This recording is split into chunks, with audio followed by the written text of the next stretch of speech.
समृद्धि classes में आप सबका स्वागत है। तो आज है डेट 14 मार्च 2026 और आज के करंट अफेयर में हम लोग देखेंगे। ये मेनली लिया गया है दो बुक से, कुरुक्षेत्र मैगजीन, इसके अलावा Indian express, the Hindu and Dainik Jagran newspaper से। इसके अलावा अगर बात करें तो ये हमारे एग्जाम में कौन कौन से इंपॉर्टेंट हो सकते हैं, उससे पहले जो पिछले साल का कुछ important Nobel prize winner person रहे हैं उनको देखेंगे, क्योंकि ये एग्जाम की दृष्टि से काफी इंपॉर्टेंट हो जाता है। तो देर न करते हुए चालू करते हैं आज का सेशन। और इसमें जो भी एग्जाम के रिलेटेड नोबेल प्राइज आए हैं 2025 में उसको देखेंगे और उससे रिलेटेड थोड़े से जो फैक्ट्स हैं उसको भी चेक करेंगे और उसको एग्जाम की दृष्टि से किस तरह से इस्तेमाल कर सकते हैं उसको भी जानेंगे। तो देर न करते हुए चालू करते हैं। नोबेल पीस प्राइज और नोबेल प्राइज विनर 2025, अगर इसकी बात करें तो ये कौन सी संस्था है जो नोबेल प्राइज को जारी करती है हर साल। ये हर साल जारी किया जाता है जो स्वीडिश और नॉर्वेजियन एक काउंसिल है उसके द्वारा ये डिसाइड किया जाता है कि कौन कौन से व्यक्ति जो होंगे जो डिफरेंट सेक्टर में उनको नोबेल प्राइज दिया जाएगा। तो उसमें पहला आता है रसायन शास्त्र, भौतिकी, चिकित्सा, साहित्य, शांति, अर्थशास्त्र। ये 6 कैटेगरी में नोबेल प्राइज हर साल दिया जाता है। ये जरूरी नहीं है कि हर साल हर कैटेगरी के लिए दिया जाए, लेकिन ये है कि हर प्रतिवर्ष इन्हीं 6 कैटेगरी के अंदर सभी को नोबेल पुरस्कार दिया जाता है। ये नोबेल प्राइज जो है वो व्यक्ति और किसी संस्था को भी दिया जा सकता है। ठीक है, तो देखते हैं इसकी जो शुरुआत होती है नोबेल प्राइज की, जो 1895 में अल्फ्रेड नोबेल द्वारा जो उनकी वसीयत थी उस पर आधारित करके इस नोबेल प्राइज को हर साल दिया जाता है। ये अल्फ्रेड नोबेल वही थे जिन्होंने डायनामाइट का आविष्कार किया था। डायनामाइट के आविष्कार के बाद में अल्फ्रेड नोबेल के बारे में बोला जाता है कि इनको इतनी पैसे की अर्निंग हो गई थी, यानी स्वीडिश पाउंड की इतनी अर्निंग हो गई थी कि इन्होंने इस पैसे के सोचा कि किस जगह पे हम लोग खर्च करें। उन्होंने अपने नाम से एक नोबेल प्राइज का ही अनाउंस कर दिया। उनकी ये चीजें वसीयत में लिखी हुई थी 1895 में जब पढ़ी गई। और इसकी पहली अगर बात करें तो पहला नोबेल प्राइज कब दिया गया था, तो वो दिया गया था 1901 ईस्वी में, जिसमें फिजिक्स के लिए रॉन्जन को, जैकेब बॉन टिहफोर्थ केमिस्ट्री के लिए, बेहरिंग को चिकित्सा के लिए और सूली प्रूधोम को दिया गया था साहित्य के लिए। इसके अलावा बात करें तो हेनरी डुनेर और फ्रेडरिक पासी को शांति के नोबेल प्राइज के विनर के तौर पर घोषित किया गया था सन 1901 ईस्वी में। तो ये तो हमारे सम फैक्ट्स हो गए। और ये कौन कौन सी संस्था इसको देती है, तो अगर बात करें कि फिजिक्स, केमिस्ट्री और इकोनॉमिक्स की जो है the royal Swedish academy of sciences ये देती है। ये 3 कैटेगरी में, यानी भौतिकी, रसायन शास्त्र और अर्थशास्त्र के लिए जो है royal Swedish academy of sciences ये देती है। इसके अलावा जो बात करें तो लिटरेचर यानी साहित्य का जो नोबेल प्राइज है ये दिया जाता है स्वीडिश एकेडमी के द्वारा, द स्वीडिश एकेडमी। और बात करें तो मेडिसिन और फिजियोलॉजी के लिए जो होता है, यानी चिकित्सा के क्षेत्र में जिनको दिया जाता है वो कौन से हैं, कौन संस्था देती है, तो कैरोलिना इंस्टीट्यूट इसके द्वारा दिया जाता है, कैरोलिनिस्का इंस्टीट्यूट के द्वारा दिया जाता है। अगर पीस की बात करें, शांति पुरस्कार किसके द्वारा दिया जाता है, तो नॉर्वेजियन नोबेल कमेटी के द्वारा दिया जाता है, जो नॉर्वेजियन संसद के द्वारा तय किया जाता है। तो हम लोगों ने कुछ फैक्ट्स को देख लिया कि नोबेल प्राइज किसके द्वारा दिया जाता है। इसके अलावा बात करें 2025 में किनको दिया गया है, तो ऐसा माना था कि 2025 में किसी भी भारतीय संस्था या किसी भी व्यक्ति को नोबेल प्राइज से सम्मानित नहीं किया गया। इसके अलावा बात करें तो 2025 में और कौन कौन से थे, तो रसायन शास्त्र के लिए दिया गया था सुसुमा हितकावा को, उमर एम वागी को, रिचर्ड रोबिन्सन को, जो MOF के लिए दिया गया था इनको, यानी धातु और कार्बनिक फ्रेमवर्क विकसित करने के लिए दिया गया था, यानी मेटल कार्बनिक फ्रेमवर्क।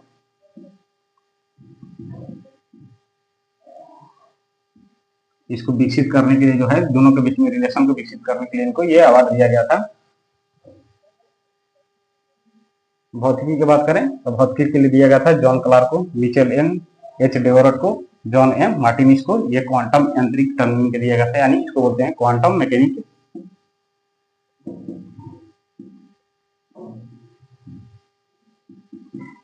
टनलिंग इसके लिए इनको दिया गया था। इन 3 व्यक्तियों को भौतिकी का नोबेल पुरस्कार दिया गया था, जॉन क्लार्क और Michel H Devoret, John M Martin. इसको अगर याद करने के इसका ट्रिक देखें तो भौतिकी में क्या नाम होता है, इसको बोलते हैं फिजिक्स है, फिजिक्स। और इनका फर्स्ट लेटर जो है क्लार्क, मिचेल और मार्टिनिस, तो इसको एक साथ मिक्स कर दें।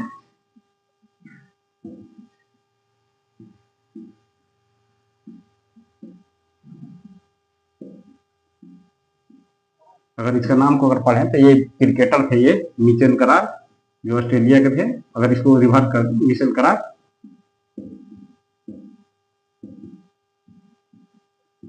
और एक ऑस्ट्रेलिया के ये प्लेयर थे वो मार्टिन, डेवियन मार्टिन, ये जो बहुत पुराने प्लेयर थे क्रिकेट के। ये तीनों का अगर नाम ऐड कर लें, एक साथ बोले मिचेल क्लार्क मार्टिन, ये इससे पता चल जाता है। अगर इससे नहीं याद होता है तो मार्टिन गुप्टिल जो है आज के करंट टू खेलते हैं, उनके नाम से भी याद कर सकते हैं। यानी 3 क्रिकेटर के नाम से इसको फिजिक्स के नोबेल प्राइज को याद किया जा सकता है।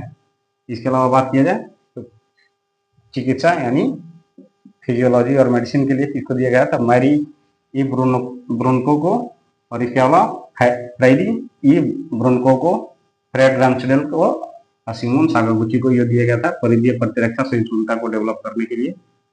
इसके अलावा बात करें इसको याद करने का क्या ट्रिक हो सकता है,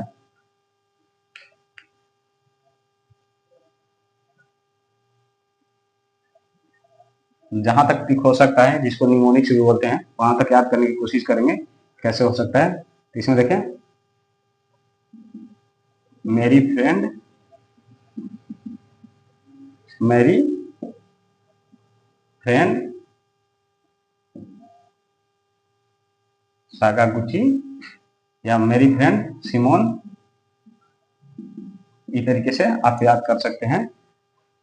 इसके अलावा बात करें, ये 3 नाम याद हो गए, मैरी से Mary E Brunkow, Freddy E Brunkow, sorry Mary ही है,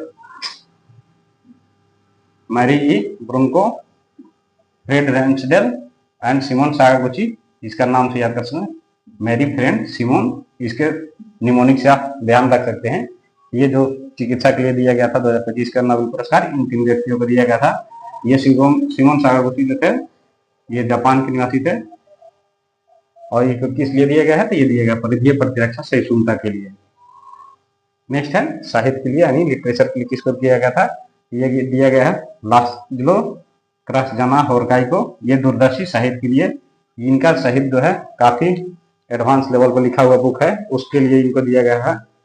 इन्होंने ऐसा परिदृश्य का कल्पना की थी जब 1939 में सेकेंड वर्ल्ड वॉर हुआ था, उसके जो परिणाम आए थे उसको देखते हुए इन्होंने फ्यूचर को प्रेडिक्ट करते हुए एक साहित्य लिखा था। इसी के लिए इनको ये नोबेल पुरस्कार दिया गया है साहित्य के लिए। नेक्स्ट है पीस और शांति का पुरस्कार, तो मारिया कोरिना मचाडो को ये लोकतंत्र को सेविंग के लिए या लोकतंत्र बचाने के लिए दिया गया था। ये वेनेजुएला के थी। ये इन्होंने हाल ही में जो है ये अपना जो पुरस्कार है ये डोनाल्ड ट्रंप को, जो अमेरिकी प्रेसिडेंट है उनको, डोनाल्ड जे ट्रंप को सुपुर्द किया था। तो इस पे क्वेश्चन भी उठा था, क्या ये इस तरह से किसी भी ये नोबेल प्राइजों को ट्रांसफर किया जा सकता है। तो जो नोबेल पुरस्कार करने वाली संस्था है उन्होंने ये क्लियर किया था कि इस तरह के किसी भी तरह से ये हस्तांतरणीय नहीं है, यानी ट्रांसफरेबल नहीं है, किसी को भी ये ट्रांसफर नहीं किया जा सकता है। ये जिस व्यक्ति को मिला है उसी के नाम से ये जाना जाएगा, और जिस काम के लिए मिला है उसी के लिए जाना जाएगा। तो इस तरह से क्वेश्चन में इस बार बिहार दरोगा के साइज में एग्जाम में पूछ दिया था। सेम उसी समय 5 से 6 दिनों के अंदर में ये जो हुआ था उसके बाद ही पूछ दिया था कि शांति का नोबेल पुरस्कार किसको दिया गया, तो मारिया कोरिना मचाडो। और ये डोनाल्ड ट्रंप का भी नाम था, तो हमारे लिए करेक्ट आंसर था उसमें मारिया कोरिना मचाडो ही, न कि डोनाल्ड ट्रंप। नेक्स्ट है इकोनॉमिक्स के लिए और अर्थशास्त्र के लिए, तो जोएल मैकीर, फिलिप एगियन और पीटर हॉबिट को दिया गया था नवाचार संचालित विकास पर अध्ययन के लिए।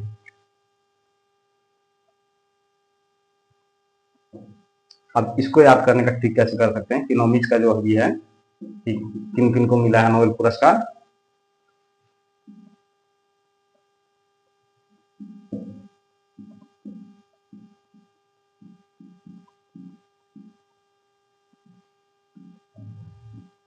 अब इसको फर्स्ट जो नेम है इन सभी साइंटिस्ट का, फिलिप, जोएल और पीटर, इसको अगर नाम को पढ़ें मैकियर, फिलिप, पीटर, इसे भी याद किया जा सकता है कि मैकिर फिलिप पीटर जो थे इकोनॉमिक्स के लिए थे। ठीक है, तो फर्स्ट लेटर जो नाम है इनका इसे याद कर सकते हैं न्यूमोनिक्स को तरफ जे एफ पी, जे एफ पी, या अब फिलिप्स अगर कोई ऐसे फिलिप लिखा है तो जे पी पी भी लिख सकते हैं।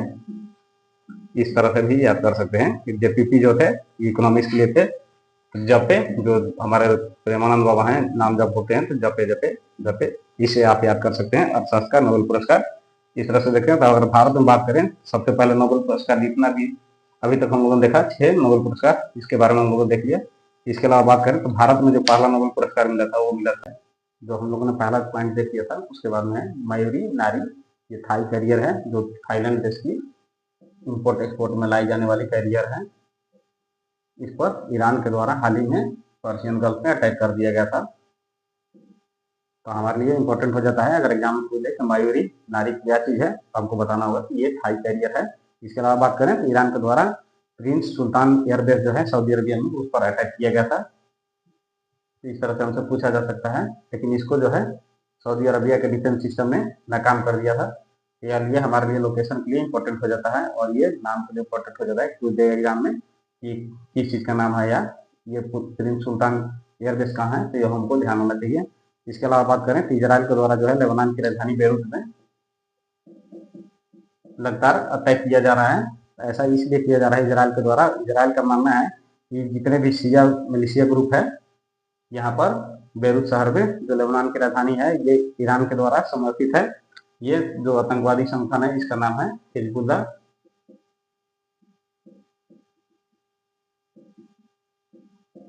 तो इसके कारण ये इजराइल के द्वारा इस संगठन पे अटैक किया जाता है और वो इसके कारण ही बेरूत शहर की काफी नुकसान हो रही है।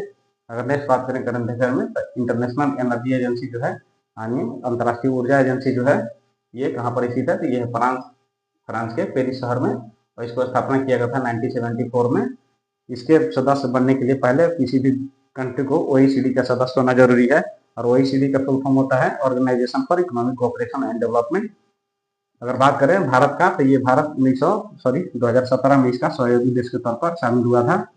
और इसके शर्तें क्या होती है कि कोई भी जो देश अंतर्राष्ट्रीय ऊर्जा एजेंसी की पार्ट हो सकती है, तो इसका IEA के द्वारा गाइड दिया गया है, कंडीशन डाली गई है कि कोई भी देश अगर है इसके पास जितने भी ऑयल इंपोर्ट होते हैं किसी भी देश से आयात किया जाता है, तो जितने आयात 90 दिनों में किया जाता है किसी भी देश के द्वारा वो उसके रिजर्व के बराबर होना चाहिए।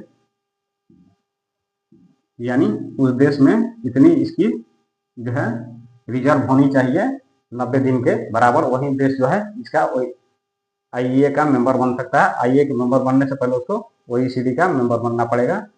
नेक्स्ट है देखते हैं तो प्रधानमंत्री मोदी के द्वारा वाराणसी में 72nd राष्ट्रीय वॉलीबॉल टूर्नामेंट का आयोजन किया गया था। ये हमारे कुरुक्षेत्र जो है फरवरी माह का उससे लिया गया है करंट अफेयर है।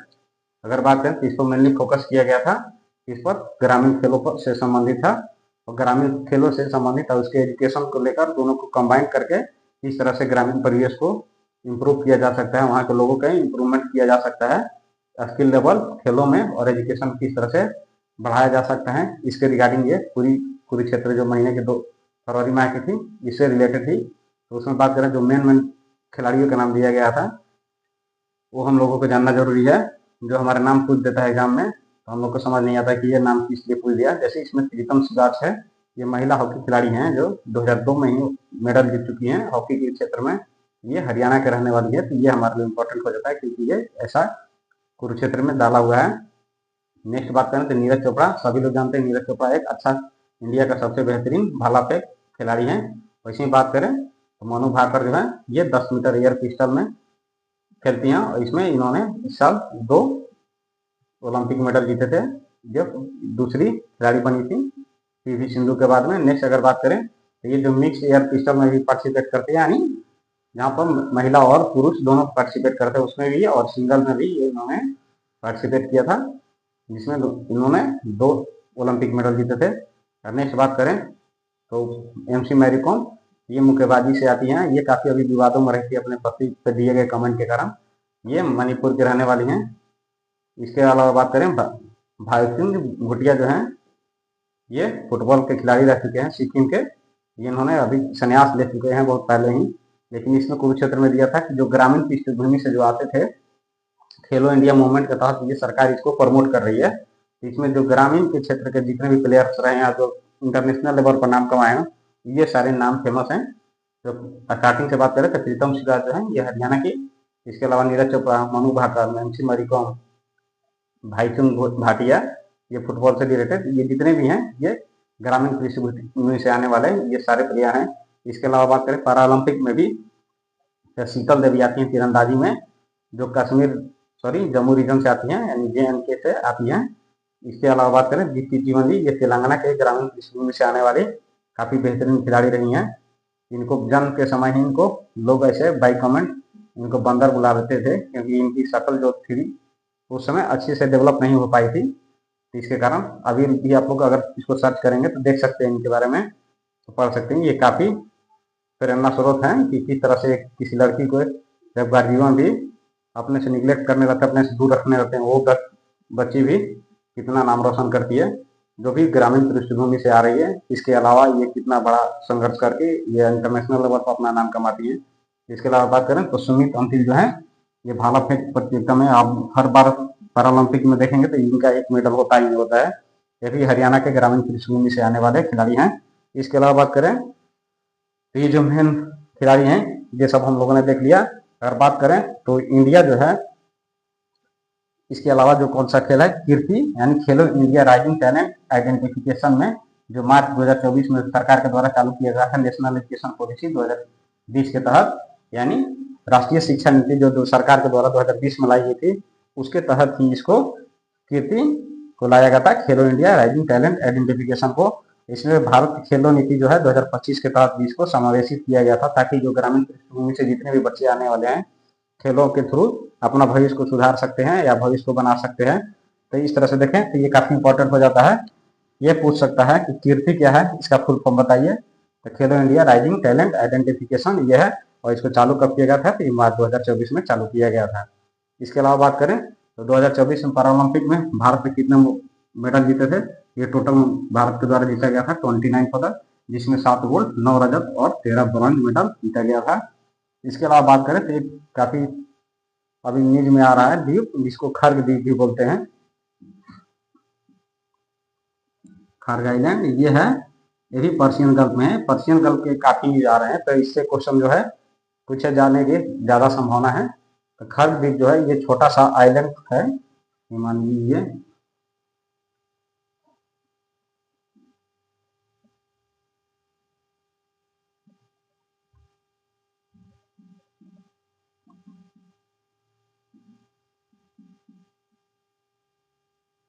ये जो क्षेत्र है, इसके अलावा ये जो ईरान का क्षेत्र है, तो यहाँ पर इसका एक छोटा सा आइलैंड है, बहुत ही छोटा सा है, जहां से ईरान का जो है 19% जो है ऑयल का एक्सपोर्ट होता है। इसका मानना है तो एनर्जी का जो मैक्सिमम सोर्सेस है यहाँ पर इसका इंपोर्ट एक्सपोर्ट में पार्टिसिपेट करता है ये आइलैंड। इस पर अमेरिका के द्वारा हाल ही में कल के दिन में ही इस पर अटैक किया गया है। इसमें अटैक करने के कारण जो है इसकी जो सिक्योरिटी है वो ब्रीच हो गई है। यहाँ पर जो 900 से 1200 ऐसा माना जा रहा है कि यहाँ पर जो ईरानियन रिवोल्यूशनरी गार्ड के सर्विस में जो काम करने वाले व्यक्ति थे उनको मार दिया गया है। और इसमें जितने भी मिलिट्री इंस्टॉलेशन थे USA के द्वारा इसको तहस नहस किया जा चुका है। ये जो है ऑयल फील्ड इसको छोड़ के, तो ऐसा इसलिए किया गया है USA के द्वारा कि ये चाहता है कि किसी भी तरीके से जो ईरान है युद्ध को रोक दे। तो ये रहा हमारे लिए काफी इंपॉर्टेंट है खर्ग द्वीप। इसके अलावा बात करें पिनाका पोर्ट जो है प्राप्त करने वाला आर्मेनिया पहला देश है, और भारत के द्वारा भी कल ही के दिन में इसको एक्सपोर्ट कर दिया गया है आर्मेनिया के लिए।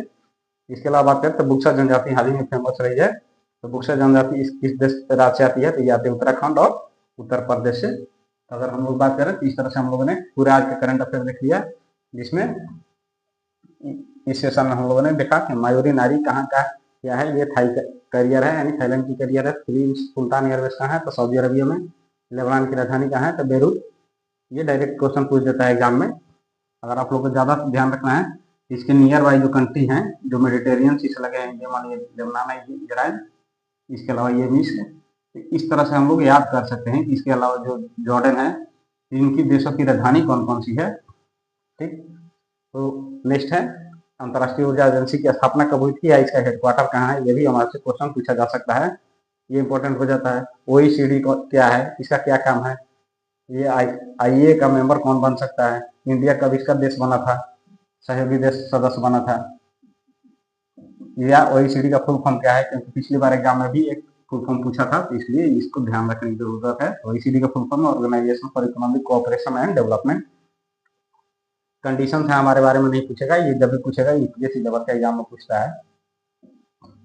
नेक्स्ट है 72वें राष्ट्रीय वॉलीबॉल का टूर्नामेंट का आयोजन कहाँ किया गया था, तो पूछ सकता है कहाँ किया गया था और इसका उद्घाटन किसने किया था, वाराणसी में, और प्रधानमंत्री मोदी के द्वारा किया गया था। वाराणसी जो है प्रधानमंत्री का निर्वाचन क्षेत्र है, यहीं से वो सांसद के सदस्य बने हैं संसद के।